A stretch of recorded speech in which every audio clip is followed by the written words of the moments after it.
اور میں جج صاحب کو سلام کرتا ہوں. 3 دفعہ انہوں نے کہا کہ فواد چودھری کو طلب کیا عدالت میں, اور تینوں دفعہ نہیں اس عدالت میں پریزنٹ کیا گیا. تو کیا یہ محسن نقوی, یہ اس کی پہلی آتے ساتھ ہی اس نے اپنے کارنامے دکھا دیے ہیں. اس کے بعد اس نے جو اس نے اپوائنٹمنٹس کی ہیں, کیا یہ فری اینڈ فیئر الیکشن ہو رہا ہے کہ سارے وہ پولیس آفیسر جنہوں نے ہمارے اوپر تشدد کیا تھا 25 مئی کو, ان ساروں کو واپس لے آیا. ایڈوکیٹ جنرل آفس کے اندر وہ سارے لوگ جو کہ حمزہ شریف کے دوران تھے, ان کو واپس لے آیا. کیا یہ صاف اور شفاف الیکشن کی تیاری ہو رہی ہے؟ کیا اس کو کہتے ہیں ایک neutral caretaker set up? Caretaker set up کا تو مطلب ہی یہ تھا کہ ایک نیوٹرل امپائر آئے گا. کیا یہ نیوٹرل امپائر ہے؟ اور ابھی سے ہی پولیس نے ہراساں شروع کر دیا ہے ہمارے ورکرز کے اوپر. 1-2 گرفتاریاں شروع ہوگی اور پلان بن گیا پکڑنے کا. اور یہ جو فواد چودھری کا ہوا ہے, تو یہ ابھی سے ہی پورا پری پلان بنا ہوا ہے. یہ صاف اور شفاف الیکشن کروانے کے لیے محسن نقوی نہیں آیا, یہ وہ کرنے آیا جو میں نے پہلے بھی کہا تھا, جو آصف زرداری نے الیکشن کروایا ابھی کراچی کے اندر, کہ ووٹ بینک ہے نہیں پیپلز پارٹی کا, اور پیپلز پارٹی جیت جاتی ہے کراچی سے. تو یہ الیکشن نہیں ہو رہا, یہ ایک پلان, ایک کانسپریسی کے تحت اس کو رکھا گیا. تو میں اپنی عدلیہ, اور ہم انشاءاللہ یہ کیس لے کے جا رہے ہیں اپنی عدلیہ کے پاس, تو میں اور پاکستانی آپ سے انصاف کی توقع رکھ رہے ہیں.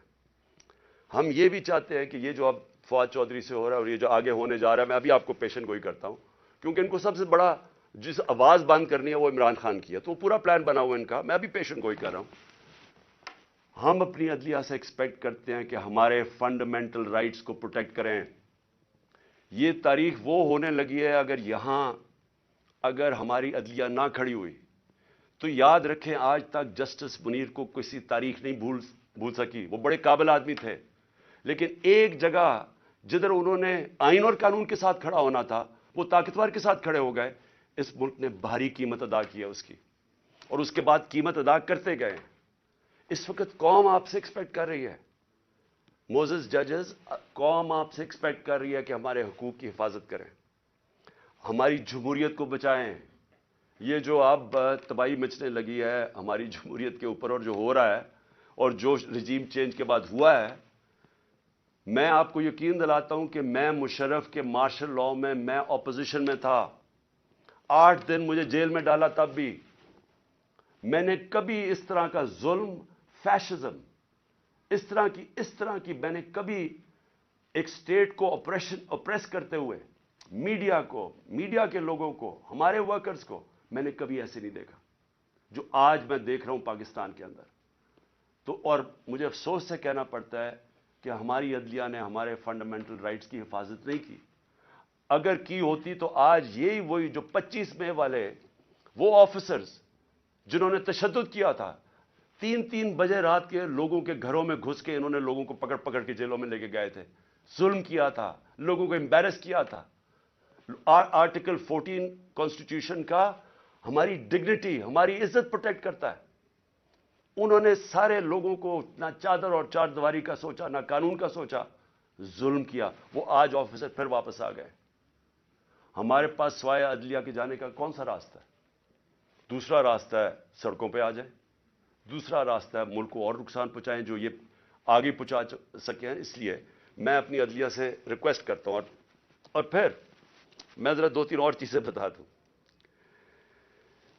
جے آئی ٹی, اب جے آئی ٹی بنی تھی, میرے اوپر قاتلانہ حملہ ہوتا ہے.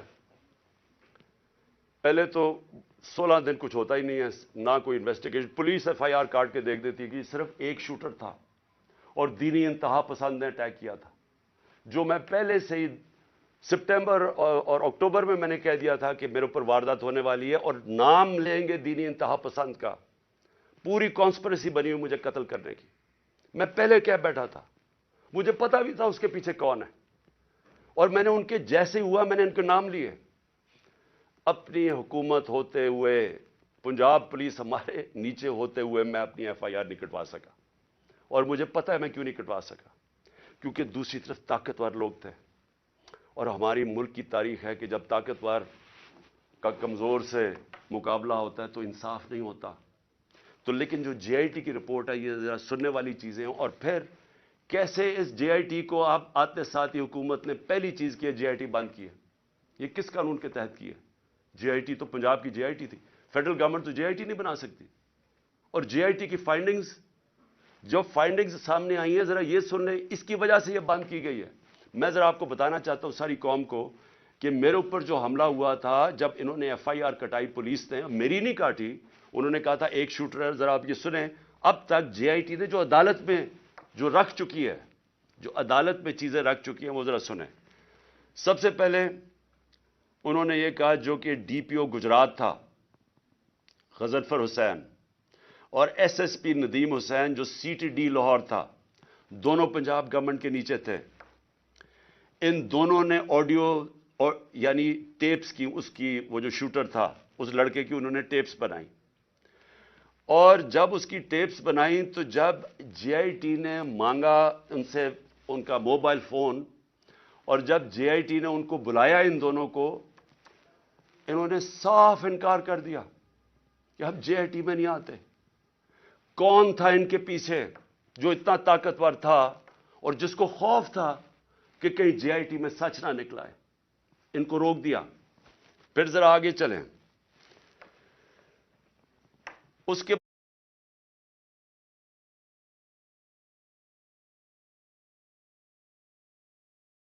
بعد جب جو سیکنڈ جو دوسری ویڈیو بن رہی تھی, وہ نوید جو شوٹر تھا اس کی سی ٹی ڈی میں جب اس کی جو ویڈیو بن رہی تھی, اب ذرا یہ سنیں.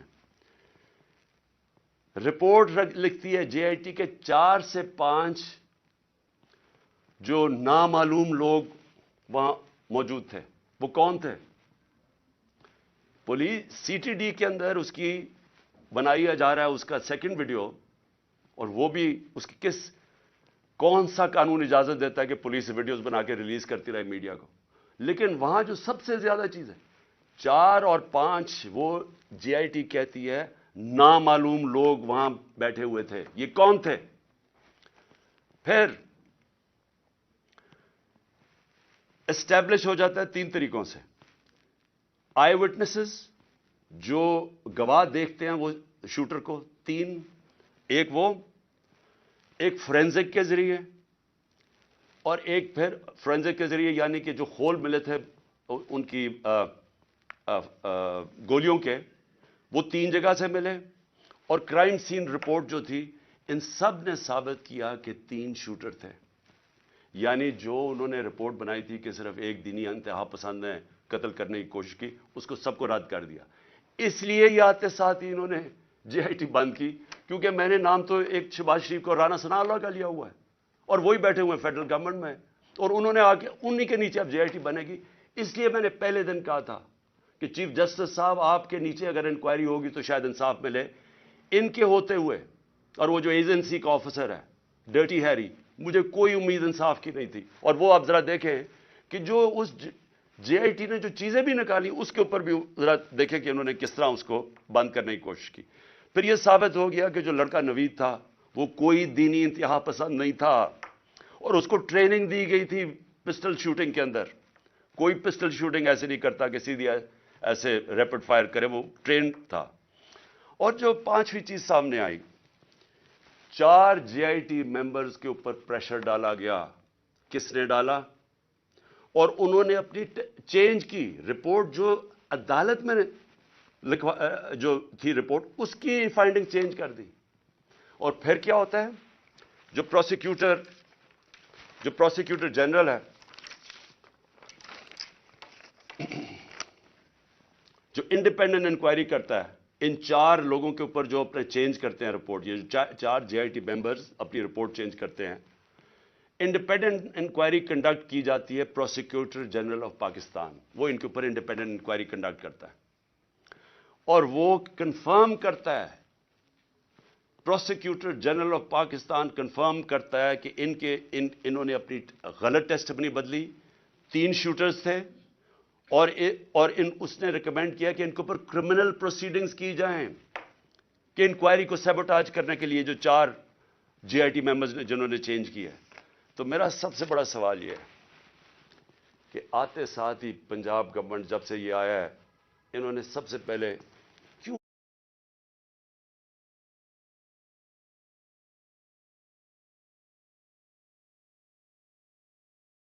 انہوں نے اسٹڈی کر لیتے، دیکھ تو لیتے کہ جے آئی ٹی رپورٹ میں کیا فائنڈنگز ہیں، بڑی تفصیل میں انہوں نے فائنڈنگز دی ہوئی ہیں، آتے ساتھ ہی اس کو کیوں بند کیا؟ اور پھر جو سب سے زیادہ کام کر رہا تھا، پہلے تو یہ 4 بھگا دیے، جو سب سے زیادہ کام کر رہا تھا میں اس کا نام دیتا ہوں، وہ بڑا مجاہد، اس طرح بھی ماشاءاللہ ایسے لوگ تھے، انہوں نے آتے ساتھ ہی یہ جو محسن نقوی نے اور کیا کام کیا کہ اس نے جو لڑکا جو سب سے زیادہ کام کر رہا تھا، اس کا میں نام اس لیے بتانا چاہتا ہوں کیونکہ سعید انور شاہ یہ انویسٹیگیٹنگ آفیسر تھا جس نے کھڑا ہوا اور جس نے عدالت کے اندر چلان دیا، انہوں نے آتے ساتھ ہی اس کو سسپینڈ کر دیا۔ تو میں اس سے کیا مجھے نظر آتا ہے؟ اس سے مجھے نظر آتا ہے کہ اگر کسی کو بھی شک بھی تھا کہ اس کے پیچھے طاقتور لوگ تھے جنہوں نے یہ سارا پلان کیا ہے، وہ شک ساروں کے دور ہو جانے چاہیے۔ یہ پلان تھی کانسپریسی، اور یہ لوگ یہ جو اوپر بیٹھے ہوئے ہیں شہباز شریف اور وہ جو دوسرا ہے رانا ثناء اللہ، وہ بالکل اس کے اندر ملوث تھے، کیونکہ اگر وہ ملوث نہیں تھے ان کو کس چیز کا ڈر تھا؟ کیوں وہ یہ بار بار جے آئی ٹی کو سیبوٹاج کرنے کی کوشش کر رہے تھے اور کر دیا؟ کیوں نہیں چلنے دیا جے آئی ٹی کو؟ بعد میں رپورٹس چیلنج ہو سکتی ہیں، اس کے اوپر کیس تو آگے چلتا ہے، لیکن کیوں انہوں نے کیا؟ کیونکہ ہمارے ملک کی تاریخ ہے، لیاقت علی خان کس نے ان کو قتل کیا ابھی تک کبھی نہیں پتا چلا، بے نظیر بھٹو کوئی پتہ نہیں، ایک دم اس کی جو سین تھا جدھر وہ بیچاری کو شہید کیا گیا، وہ سارا ایک دم کلیئر کر دیا، کس کے انسٹرکشن پہ کیا گیا کوئی کبھی نہیں پتا چلتا۔ اس لیے یہ جو پورا کور اپ ہو رہا ہے یہ بھی کیونکہ طاقتور لوگ انوالوڈ ہیں، اس لیے کوئی پوری کوشش ہوگی اس کو کور اپ کرنے کے لیے۔ میں آگے اب چلتا ہوں۔ جب جو آئین ہے ہمارا، اور آئین بڑا کلیئر ہے، آئین کا آرٹیکل 105 یہ کہتا ہے کہ جیسے ہی ایک اسمبلی ڈیزالو ہوتی ہے، جیسی اسمبلی ڈیزالو ہوتی ہے تو گورنر 48 گھنٹے کے اندر وہ ایک ڈیٹ دیتا ہے الیکشن کی۔ یہ آئین کے اندر لکھا ہوا ہے، 105 آرٹیکل 105 میں لکھا ہوا ہے۔ نہ کے پی کے گورنر نے ابھی تک ڈیٹ دی ہے، نہ پنجاب کے گورنر نے ڈیٹ دی ہے۔ سوال یہ کیوں نہیں دی؟ ہم نے اپنی گورنمنٹ کیوں گرائی؟ کبھی سوچا کہ کوئی اپنی گورنمنٹ خود چھوڑ دیتا ہے، ڈیزالو کر دیتا ہے؟ کبھی اس ملک کی تاریخ میں ہوا ہے؟ 60% پاکستان جس کے اوپر ہماری گورنمنٹ ہو، ہم خود ہی کہیں کہ جی ٹھیک ہے یہاں ہم اسمبلیز ڈیزالو کرتے ہیں۔ میں نے نیشنل اسمبلی بھی اپریل کے اندر ووٹ آف نو کانفیڈنس سے پہلے میں نے وہ بھی کہا تھا کہ میں ڈیزالو کرتا ہوں، الیکشن کروا دیں۔ تو یہ اس لیے کرتے ہیں، ہم نے اس لیے فیصلہ کیا کہ جب ایک ملک کے اندر سیاسی طور پہ استحکام نہیں ہوتا تو معیشت کے اوپر ڈائریکٹ اس کا امپیکٹ جاتا ہے۔ ہم نے یہ اس لیے اپنی اسمبلیاں ڈیزالو کی کیونکہ ہمیں نظر آ رہا ہے کہ ملک تباہی کی طرف جا رہا ہے، ڈیفالٹ کی طرف جا رہا ہے۔ جس طرح میں پہلے کہہ بیٹھا ہوں کہ کسی طبقے سے پوچھ لیں آج پاکستان میں کہ معیشت کا کیا حال ہے، وہ سارے آپ کو یہ ہی جواب دیں گے برے حالات ہیں، گر رہا ہے نیچے۔ تو ہم نے اس کو اس لیے اپنی گورنمنٹس کی قربانی دی کہ ہم یہ سمجھتے ہیں کہ اگر ہم نے اس ملک کو اٹھانا ہے واپس تو سب سے پہلے صاف اور شفاف الیکشنز کی ضرورت ہے۔ صاف اور شفاف الیکشنز کا مطلب پولیٹیکل سٹیبلٹی۔ جب لوگوں کو ایک اعتماد ہوگا، بزنس کمیونٹی کو جو باہر بیٹھی ہے جو اندر بیٹھی ہے، کہ اب 5 سال کے لیے حکومت آ گئی اور پبلک مینڈیٹ کے ساتھ جو بڑے فیصلے کر سکتی ہے، جو ضرورت ہے آج پاکستان کو نکالنے کی اس دلدل میں سے، تو تب ہی ملک اٹھ سکتا ہے۔ ان کے اوپر تو نہ باہر نہ کسی کو اندر اعتماد رہ گیا ہے، تو یہ تو جتنی دیر چلتی رہے گی لوگوں کی تو تباہی ہے اس کے اندر۔ تو اس لیے ہم نے اپنی گورنمنٹس ڈیزالو کی تھی۔ ہمارا سوچ یہ تھی کہ اس کے بعد الیکشنز کی طرف ہم جائیں گے، اور اس لیے قربانی دی تھی۔ ابھی تک لگ یہ رہا ہے، اور یہ جو محسن نقوی کو لے کے آئے ہیں، اب یہ واضح ہو گیا کہ ان کا کوئی موڈ الیکشن کروانے کا نہیں ہے۔ میں پھر اپنی عدلیہ سے پوچھتا ہوں کہ اب ذمہ داری آپ کی ہے۔